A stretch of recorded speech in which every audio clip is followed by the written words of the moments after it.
We've got two more. This is session number 3. So if you're thinking that the math doesn't add up, well, we had one last night. If you weren't here last night, I'm sure that'll be available at some point online. But we're going to be talking next about goals. So if you think about it in terms of the last one was talking about morning routines, that's sort of the daily stuff. What about the more long-term things? What about if you've ever tried to make a New Year's resolution, for example, you've set a goal and you've probably missed it, right? And so that's what we're going to deal with next is how do we set goals, but not just set them for ourselves, but as I call it here, goal setting and the glory of God. How do you make goals that actually glorify God? So let's dive right in here. Here's the objectives for this session. First, I want to help establish a biblical mindset for setting goals. How do we think about this thing as Christians? I want to give you a paradigm for mapping your life's responsibilities to some helpful categories. I want to show you a process to create goals within different categories of your life. This will all make more sense as we get into it, but that's what we're aiming for here. Let's start with a question. Are goals pointless? This is something that actually comes up a lot, especially if you're in the world of personal productivity, you read blogs and this stuff. It's actually, there's a lot of things, articles being written where people say, setting goals is pointless. You know, why set them and just set yourself up to be disappointed when you don't meet them? And as I mentioned before, if you've ever set a New Year's resolution, you probably have wondered, what was the point of that? I did that thing for 2 weeks and then I quit. And then I just felt bad about myself. So our goal is pointless. And I think that some of the arguments people make against goal setting have some legitimacy to them. So like I said, if you've made goals and not kept them, you might wonder, why should I even set goals again?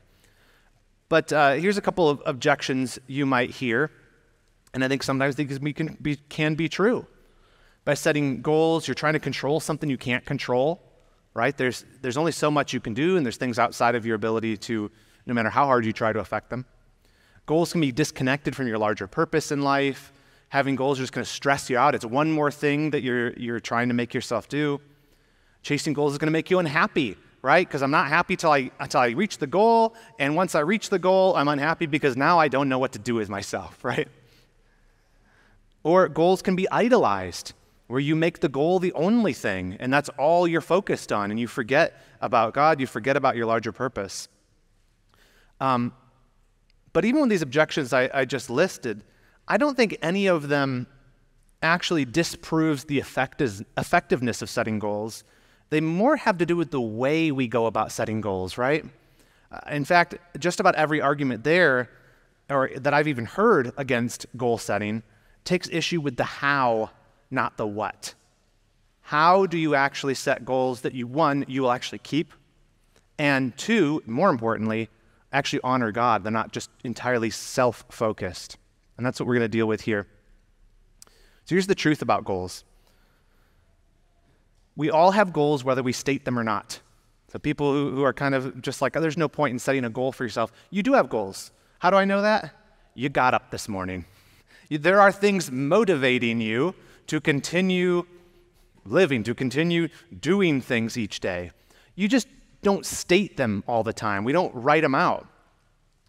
You have goals, maybe saving for retirement, or just getting through this week, maybe just getting through this morning, sorry. But usually, those goals are just ill-defined. And maybe they're not even that ambitious, so you kind of think, well, that's not really a goal, it's just something small. But you do have goals, everyone does. And another thing about goals is they give us direction. When you have clarity of purpose, I know this is what I'm aiming at, it helps you with so many different things. It helps you say no to distractions. This is the thing about distractions. You know, we talk about, oh, this is a distraction, this is a distraction, this is a distraction, right? My phone's a distraction. From what? From your goals. But if you don't have clearly defined goals, you kind of get pulled in a bunch of different directions. You let yourself be distracted by things because you don't know what you're actually aimed at. So goals help us say no to all of the stuff so we can focus on what's most important. And goals keep us motivated, knowing that you have clarity about what you're aiming for in life. gives you the inspiration to be like, okay, that's why I'm doing this hard thing this morning. That's why I'm doing this morning routine, right? Because it's aimed towards a larger purpose. I'm not going to give up because I'm not there yet. And I believe, and this is my argument, is that goals are a great vehicle for bringing God glory. Just like the morning routine, just like a lot of these practical things, just like productivity in general. I call it a vehicle. It's a thing you use. It's a tool, basically, to help you be more intentional about glorifying God with your life. So here's some principles I think that have to do with the right way to think about goals in a godly way. Bringing it back to the pillars, right? Remember we talked yesterday about the 5 pillars of Christian productivity. The second one was that you exist to glorify God, that bigger purpose, right? And I put it this way. I've got lots of little animations in this slideshow, so you're in for a real treat. So if the goal of goals is the glory of God, okay? If it's true, which it is biblically, the second pillar, that you exist to glorify God, that's your biggest goal. That's the goal for your life. In fact, that's the goal for your eternity because you're going to spend forever worshiping Him. That's a big goal. But if you treat your goals as ways to basically sub-goals, they're ways to help you in that larger goal, that's when you start thinking right about it. Even think about some of these examples. We'll show a few in a minute here, but with the people a lot of times for a New Year's resolution, for example, have a goal to lose a certain amount of weight. And they're focused on this thing, and there is no bigger picture. The bigger picture is just me, and what are people going to think about me or how I feel? But the trick is, how do we connect these goals and really ultimately have them be their full purpose is, this is a way, by striving for this goal in Christ's power, this is a way that I'm going to glorify Him. That's the mind shift. That's how you make goal setting about God's glory. And it keeps you from idolizing the goal because you recognize there's a bigger picture.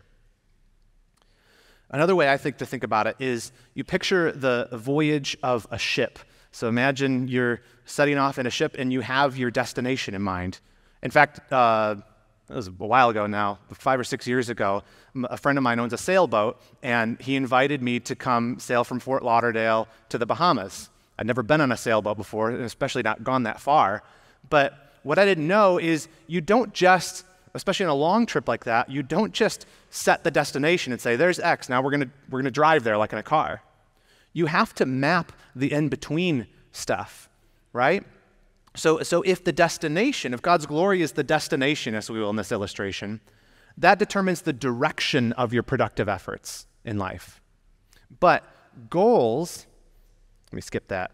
Goals are your waypoints, and this is how old-time navigators would do it. They would set waypoints along the way. First, we're going to stop here, then here, then here, and that's how we're going to make the journey. And so the waypoints, the goals, help you chart a course towards a God-glorifying life. You're looking at this current season of life, and you're asking, how do I steward the season of life well? That's all we're talking about. We're setting goals. What's something I can aim for in the current season where God has me to steward it well for His glory?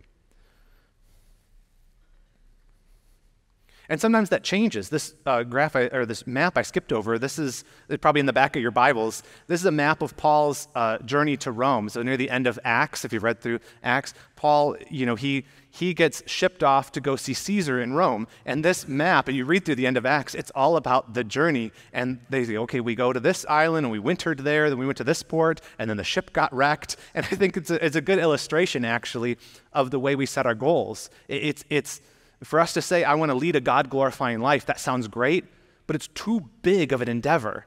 What we need to do is shrink it down and say, how do I get to the next port? How do I get to the next waypoint?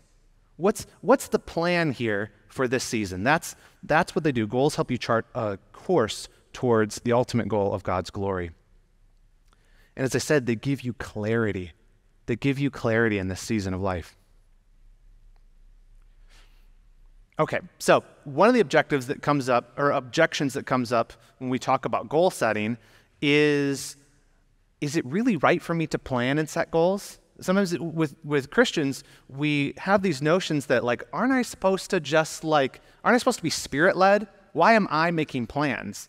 Why am I deciding I'm going to do this or this? That sounds arrogant. Doesn't the Bible say things against that? And so you might be thinking some of that now. Shouldn't I just let go and let God? Well, a lot of this comes, I think, from a misreading of James chapter 4. So I'll put it up here, but if you have your Bibles, you can turn there because we'll look at a few verses out of here. And I just want to put this to rest because it comes up very often, and I think it leaves a lot of believers kind of frozen where they're like, okay, I'm supposed to lead a God-glorifying life, I'm supposed to do this, but I shouldn't actually plan because it seems like it would be wrong. So here's what it says, James 4, that's verses 13 and 14. And James is chastising these people. He says, "Come now, you who say, today or tomorrow we will go to such and such a town and spend a year there and trade and make a profit." And so, okay, they've set a goal. We'll go do this and this, and we'll make a profit.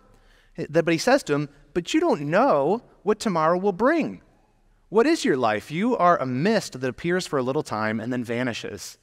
She's like, oh, he's telling him, don't set goals. You don't even know you could die tomorrow. So don't worry, don't do that. But you have to keep reading. He goes on in verses 15 and 16. Instead, you ought to say, if the Lord wills, we will live and do this or that. As it is, you boast in your arrogance, and all such boasting is evil. Do you see the difference? Paul is not condemning planning or James is not condemning planning or setting goals. He's condemning arrogant planning. He's condemning this act where you say, I will now go and take that mountain, I will do this, and you hold it with a closed hand. That's when it's evil, he says. You're being arrogant. You think you're in control. You're not remembering that you are under the control of the sovereign God of the universe who may have very different plans for you and often does. But notice he doesn't say that means it's wrong to plan. He says, instead you ought to say, if the Lord wills, we will live and do this or that. Doesn't say, don't say we'll do this or that. He says, you hold it with an open hand, is basic. You've heard that phrase before. I want to make plans, I want to set goals, but I want to hold them with an open hand and be open to the fact that God's going to redirect me very often. And that's okay. We'll talk about why that's okay when God redirects us and how we can have a good attitude about that. But planning is a good thing, okay? And in fact, let me make the positive case here from the Bible, that planning is not presumptuous, it's not arrogant in and of itself. In fact, in the Proverbs, planning is equated to wisdom. Proverbs 6-8 presents the ant to us as an example. He says, go to the ant, O sluggard, which is a word for a lazy person. He says, consider her ways and be wise. Okay, I want to be wise. What should I look at for the ant for that? Without having any chief, officer, or ruler, she prepares her bread in summer and gathers her food in harvest. So no one tells the ant what to do, but she plans ahead. That's wisdom. It says, take note. That's wisdom. Planning is wisdom. He doesn't say that arrogant ant. It's wise to plan, but we do it with an open hand. Another one, this is Proverbs 21:5. The plans of the diligent lead surely to abundance, but everyone who is hasty comes only to poverty. So he contrasts the people who plan ahead, who are wise, who think about the future, that's wisdom, versus those who are hasty, that try to do things quickly, who are slapdash in their efforts. That doesn't work out. Another one, Proverbs 24:27, prepare your work outside, get everything ready for yourself in the field, and after that, build your house. Again, it's saying, it's giving you an overall principle, but he's using the example of, if you're going to build a house, get everything lined up first and then do it. Jesus very much used a similar type of talk when he talked about, which of you who he wants to build a tower will not first see if he has enough material, enough money to build the tower? Who of you who's going to go out to war is not going to first make sure we have the soldiers to do it, right? You need to, and Jesus uses that to illustrate counting the cost of following him. But the principle is proverbial, literally. It's from the Proverbs. Plan. There's wisdom to that. It's not arrogant if you do it with the right heart attitude. And I think a great example of this is the Apostle Paul. Paul had one passion, he had one focus, he had this clear mission for his life if he was going to bring the gospel to the Gentiles. And you see that a lot of his power to persevere came from him having a clear vision about that and making plans. This is a quote from Brandon D. Crow, who wrote a book. It's another good Christian book on productivity. It's called Everyday Matters. But he says, Paul had things he wanted to accomplish on his missionary journeys. He had a clear vision of the places he wanted to visit and the reasons for doing so. Paul made plans and aspired for the best ways to discharge his apostolic task. And his point is, we get this actually from Paul's letters. He'll tell them, I'm going to do this, and then in a year I'm going to come visit you, and then I'm going to do this, and I'm going to do this. And he's telling them his plans. But then you read Acts, and then history tells us his plans didn't always work out. He planned to visit the Thessalonians, but he was hindered by Satan, it says in 1 Thessalonians 2:18. He had his thorn in the flesh, talks about 2 Corinthians 12, 7 through 10, which hindered him from the things he was hoping to accomplish. He talks in 1 Timothy 3:14 that he had plans to go to Spain, but history tells us that probably did not materialize. That didn't happen. But what's interesting about Paul, and why I think he's a good example and why we should plan like Paul or set goals like Paul, is he had faith-filled flexibility. He, like James talked about, seems to have said to himself, if the Lord wills, I will do this and this and this. And very often, though he had his plans, he had them subjected to the plans of the Father. When he was stopped from preaching in Asia, he went to Phrygia and Galatia. When he couldn't go to Bithynia, he saw, you guys maybe remember this if you've read Acts 16, he receives that vision from a man in Macedonia. He says, come over and help us. Paul was on his way somewhere else when that happened. He had made his plan, we're going to go here, and then God, miraculously, said, here's where I want you to go instead. And Paul said, okay, changing directions. And you think, wouldn't that be frustrating? Wouldn't that be frustrating? I had these plans, and then God switched them. Not if the goal of your goals is the glory of God.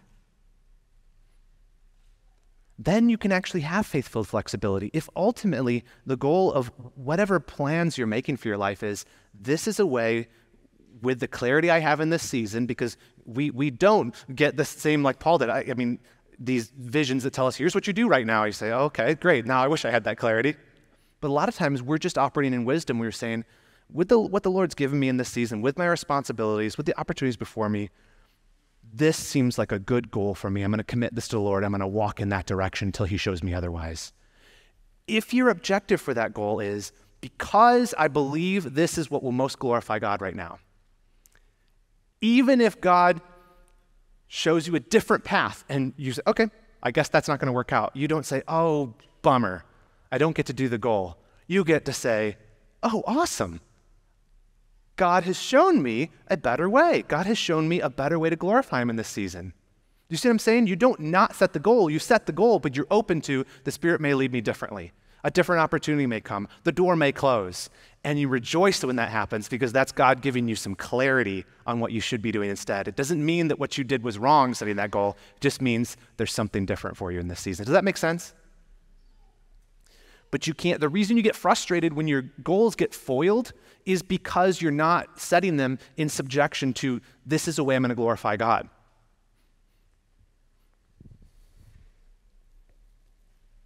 Again, Brandon D. Crow, he said, Paul's journeys, so talking about his missionary journeys, evidence a mixture of both careful planning and recalibrating on the fly. He knew what he wanted to accomplish, and he had well-reasoned plans for how to do it, but that did not prevent him from allowing God to redirect him providentially and even directly in Paul's case. So I think ultimately the big takeaway is, if you have trust in the sovereignty of God, that is going to beget flexibility in your plans. You'll be flexible in that if you know God's in control and his ultimate goal and my ultimate goal are aligned. I want to glorify him. God wants to glorify himself. And so I'm going to aim for that, but God may have different things for me, and that's okay. I'm not going to get mad. I'm going to recognize that he's working all things together for my good, and that what this thing that I've used as setback may be more in line with his purposes for me than my plans were. This happens with suffering, right? Often a lot of the frustration when we go through trials in life is it is a disappointment. It is one of the biggest disappointments is when you lose a loved one and you suffer with that, right? But we learn from the New Testament that the suffering we undergo, we learn this in James 1 and in Peter's epistles too, that he grows our faith through those things. And so sometimes the goal God has for you in this season is to smash all of your goals so that you will learn to be more dependent on him, so that your faith will grow. That's what you need in this season. And only if we are holding our goals with an open hand can we actually embrace that plan that God has for us. So have faith-filled flexibility.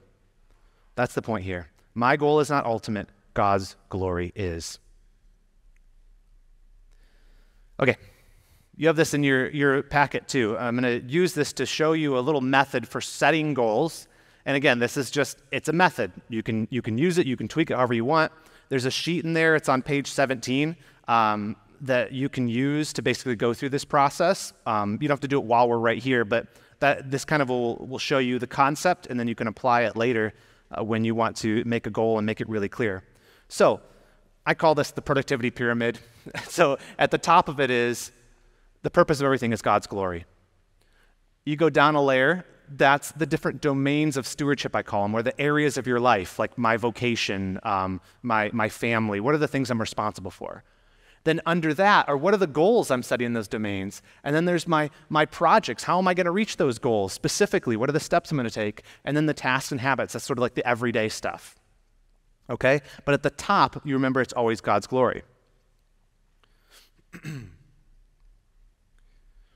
Oh, I skipped one. Have a diligent work ethic. So at the top is God's glory, and you can see Paul thinking that way, even the way he talked about himself. 1 Corinthians 15:10. But by the grace of God I am what I am, and his grace toward me was not in vain. On the contrary, I worked harder than any of them, though it was not I, but the grace of God that is with me. So Paul talking about, he was diligent, he worked hard. He didn't just wait around. That's kind of the point here. Part of setting goals and being effective in that isn't just sitting and waiting for a zap from heaven, for God to say, well, what's next? It's being diligent, getting up, working hard, operating with the level of clarity you have right now. Okay, so how do we set God-glorifying God? Goals. First is you choose a domain of stewardship. So, second, you write down your goal. Third, you question your goal and motives. We'll dive into these a little bit deeper in a second. And fourth, I should say, you pray about your goal. And fifth, you break it down into projects and tasks. Okay, you'll see that in that worksheet there is you choose that domain of stewardship. That's the first step. So the second layer of our little pyramid here is your domains of stewardship. This is roughly how I break it down, is I like to think of my life there's different spheres, there's different areas I'm responsible for. It's not all work, it's not all home. So I have these 6, spiritual, relational, vocational, that's like your job, or if you're not traditionally employed, that's just the main thing you do. Maybe you're a stay-at-home mom or you're retired and you have a main thing you do. That's what I mean by vocation. Your physical life, like your body, taking care of your health. Financial, recreational. So these are different areas. This helps you narrow it down. If I want to set a goal, the first question is, in what area of life? Because essentially what you're asking when you're setting a goal is you're saying, how can I steward this area more faithfully? And sometimes it starts by saying, which one am I kind of feeling like I'm a little deficient in? Where am I letting things slack right now? You know, I'm not being a good husband in this season, and I know it. I need to set a goal so I can improve the relationship with my wife. How am I doing right now with finances? Are things a mess? I need to make a goal to get that stuff in order. You see? But you start by picking what you want to work on. And then you set a goal according to that domain. And how you do this is really the simplest way is just write it down. Write specifically the goal down. The more specific, the better. This is a study they did of people who exercised at least one time a week. And so the study basically, they said, okay, which is more helpful, writing down your goals or looking at stuff that's motivating? And so in this study, they had one group, the control group, that first one, that's 38%, They didn't have them do anything. They didn't show them any motivational stuff, and they didn't have them write the goal down. And only 38% of them met their goal of exercising once a week. The second group, they showed them all this motivational exercise stuff. They're like, here's all these people that are getting fit, and so get pumped up, and maybe you'll get inspired to do it too. They actually did worse than the control group. The third group there, the 91%, were the people that just wrote down their goal and how they were going to do it. That's all they did. They didn't even look at the motivational stuff. And the point of the study, I think one of the things it shows is when you write down the goal, you're more likely to do it. Why do you think that is? I think it's because it just clarifies it. Let's draw a contrast. If it was like a health goal, a lot of people set a health goal. Oh, I want to get in better shape. That's not a goal. That's like a vague wish. But when you write it down, you say, I want to lose this amount of weight, or I want to be able to lift this amount of weight, or whatever it is. I want to be able to run this far. Now it's specific. And the more specific, the better. And the more, when you write it down, especially somewhere you can see it, which is why I've made these little sheets for you, then you can look at that. This is a great thing to actually keep next to your morning routine area. You're reminded of what's the goal I'm working on right now, and it's just written there. Oh yeah. Some principles you may have heard about this if you've read much productivity stuff. This isn't mine, but when you're writing down a goal, how do you make it more specific? This acronym is helpful.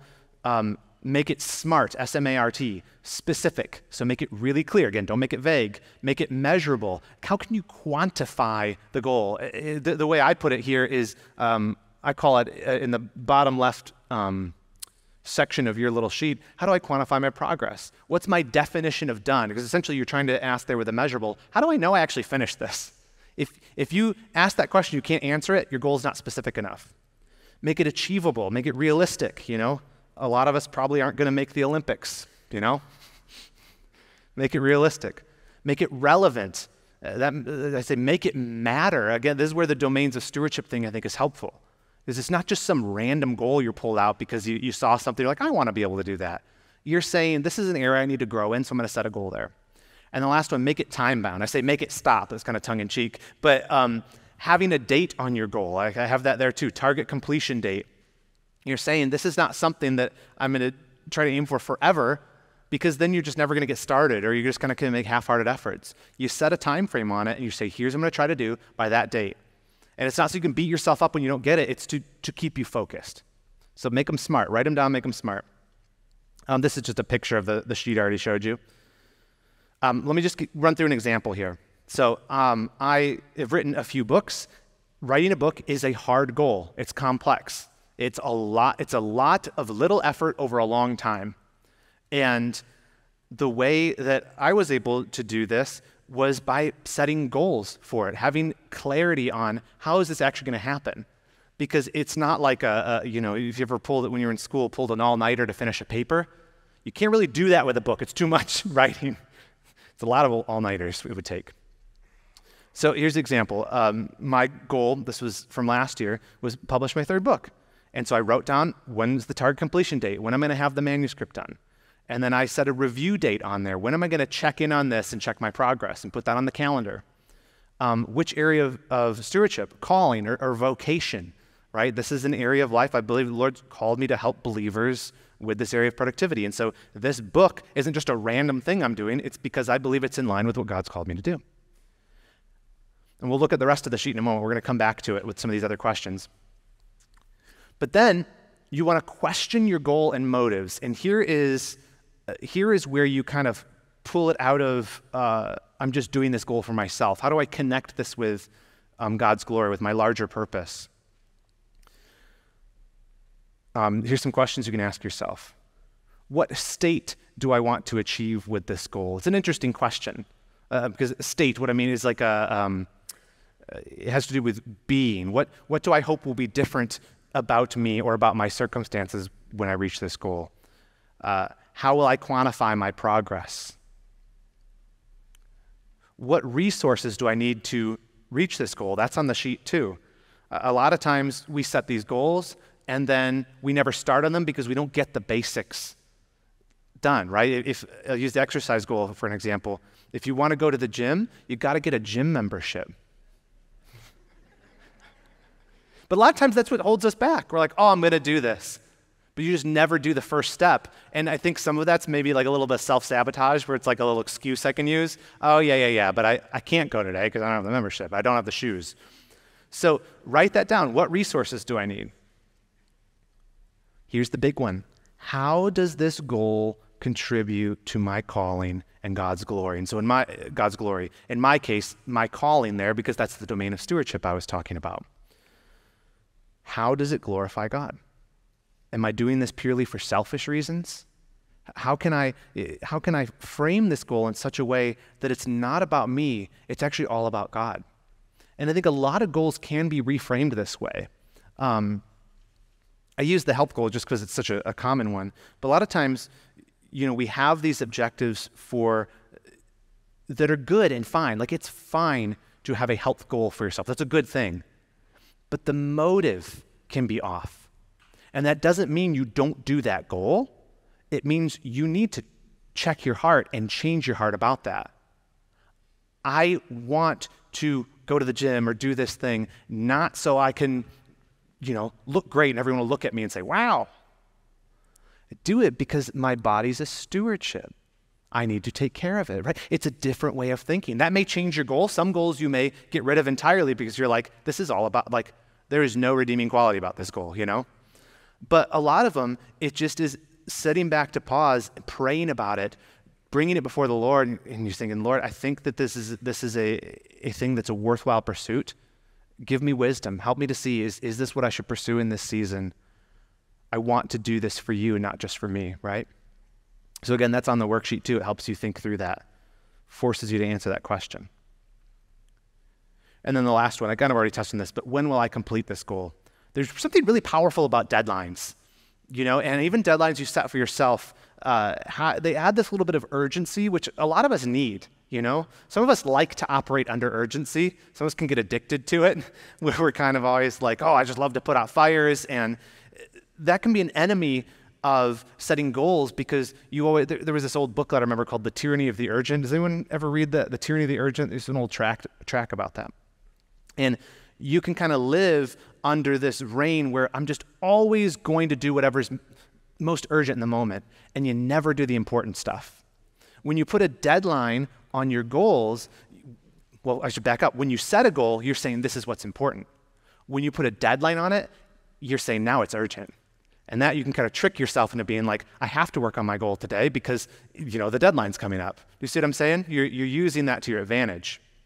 And this can be augmented and improved by having accountability as well, because sometimes those internal deadlines are easy to shift because no one knows you set that goal. So setting them publicly or having someone that knows what your goal is and when you're trying to complete it can help there. So let's keep going with my example of publishing the book in using the worksheet. How will I know I've reached this goal? When I'm holding a copy of the published book in my own hands. So I've made it really tangible. Like, I can't say, when the manuscript is done. What do I mean done? When I emailed it to them, I could say. But in this one, I'm saying it will be done when I finished the edits, I did all the stuff I was supposed to do, and I'm holding the book in my hand. This has a secondary help there, having that specific written down when you know it's done, is it's kind of inspiring. You're like, oh, I'm forcing myself to picture the end state. I'm going to hold a copy of a book I wrote. That's going to feel great. That's awesome. You do this with any goal. It helps you when you read through this, when you're reviewing them, to stay the course even when things get tough. How does it glorify God? By encouraging the church to live lives focused on honoring Christ in their work, home, and community. Right, so I've connected this to my larger purpose. Fourth, pray about your goal. This should seem obvious, but again, this is the disconnect, I think, a lot of times, and why I'm really so passionate about this topic of Christian productivity is you can get a lot of the stuff I'm talking about with setting goals just from reading a book on how to set goals from an unbeliever. But how do you connect this back to, wait, I'm trying to glorify God. Wait, I have access to the Almighty through prayer. I can ask for help. That's a wild advantage you have. You realize that if you're into this productivity stuff and you're like, oh, I love setting goals, I love to do all this stuff, but you don't pray about your goals, hello, you're missing out on like a huge asset you have. You can ask God for help.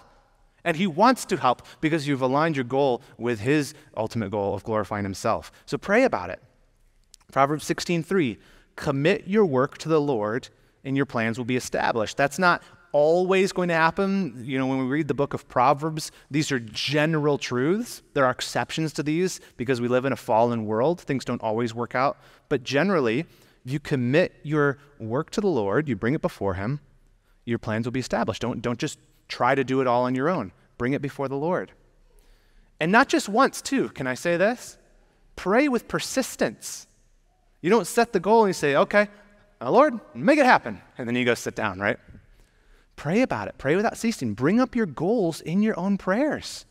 If you have a vibrant prayer life, hopefully you're praying for people. You're praying for your church. You're praying for different things in your life. Pray for your goals. It's not a selfish thing when you've reconnected the goal to because the purpose of this is to glorify you, okay? Another one on this point, trust in the Lord with all your heart and do not lean on your own understanding. In all your ways, acknowledge him and he will make straight your paths, right? This is, again, emphasizing that whole holding the goal with an open hand, but also asking for God's empowerment to reach that. Asking him, make my paths straight. Do you get what it's saying there? Like, you're acknowledging him, he will make your paths straight. We don't think about that. The way in front of you, the road ahead.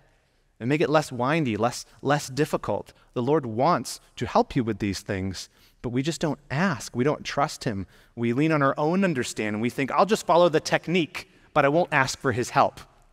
Don't do that. I bring up the New Year's resolution thing again. How many New Year's resolutions have you set and then prayed about them? Forget about it. We forget about it. Ask for his help. Number 5, the 5th step here, is break your goal down into projects, tasks, and habits. So we'll go back to the pyramid here. I'll show how this all connects. So to glorify God, my objective here in leading a life of glorifying God is I want to steward those different domains of stewardship well, right? Those 6 that I showed you generally.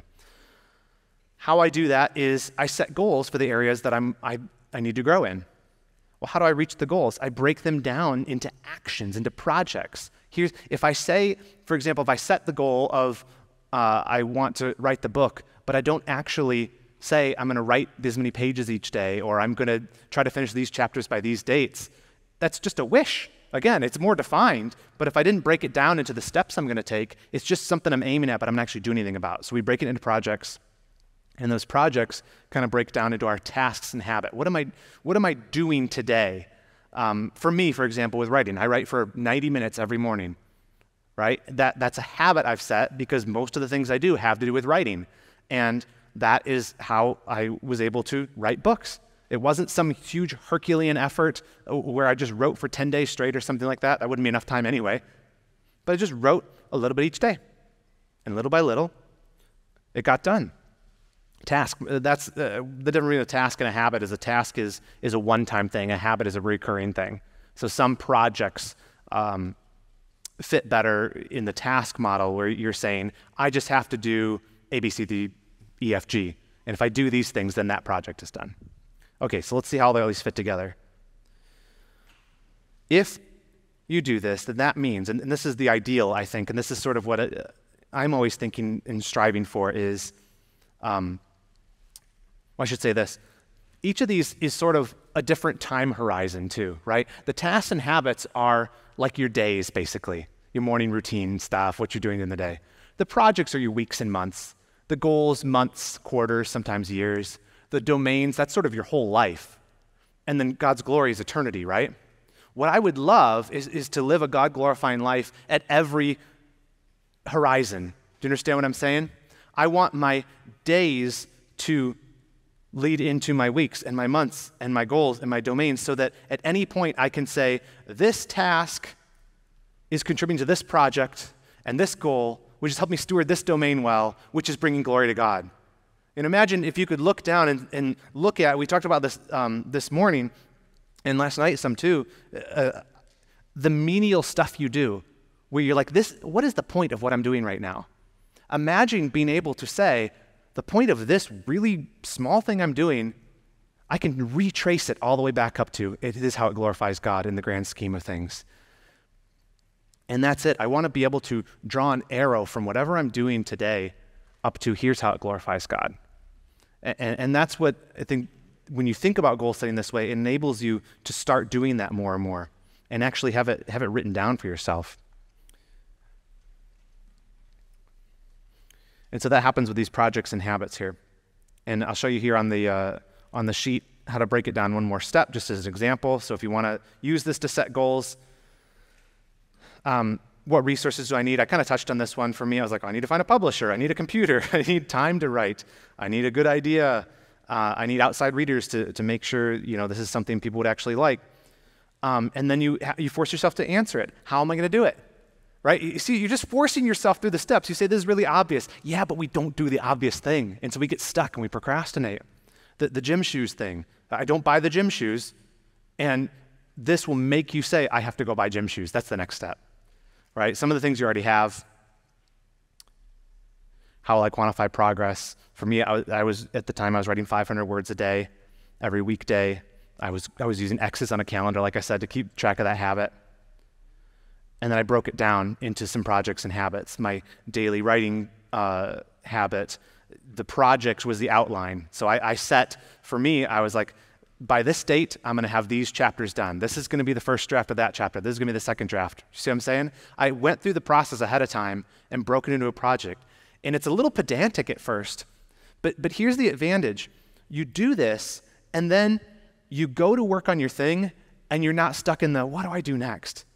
You're already in, I'll just do the next thing on my list. And that's a great place to be in, because I think that the Lord's designed our minds in such a way that we have these two different modes. There's like planning mode, and sometimes you're in planning mode, and then there's work mode, and it's like hard to switch between them. I don't know about you guys, but I like to spend a lot of time doing the planning stuff. So when I'm in work mode, I just go and I say, okay, now I'm going to do that. And I don't have to ask if that's the next best thing. I already decided. Someone planned it for me. Old Reagan planned it for me. And then again, I talk about this repeatedly. This is the bonus. Enlist accountability. Get help on these. Tell someone that this is the goal you're working on. You've got people here with you. Hopefully most of you go to the church here. We're supposed to be doing this stuff in fellowship with each other. How cool would it be if you had a group of people, or even in your small group or something, you were talking about what are the things you're working on? Where are you trying to grow right now? And there's spiritual goals, but there's also professional goals. There's also stuff you're trying to do with your family. I'm wanting to be a better husband, and here's my exact plan for how to do that. Can you guys help me, hold me to this? I'm trying to do, X number of date nights in the next quarter, that kind of stuff. You're just breaking down this really big thing of glorifying God with your life into next steps. That's all we're talking about. And again, this is just a tool. It's something you can use to force you through those steps. That's all it is. You can improve upon it. I'm sure you can. But why not start with that? Try it out. Articulate the goal. Hold it up. Commit it to the Lord. Pray about it. And just see what he does. All right. I'm going to let you guys go again for another break here. We're going to come back for our last session like this. And the next one, I'm going to talk about the trouble with procrastination and laziness. So I think one of the things is, you might walk out of here with lots of big plans and lots of exciting things you want to put into process, and then you're going to wake up tomorrow and say, no thanks. So we're going to address some of that in the next session. We'll be back at the top of the hour at 11 o'clock.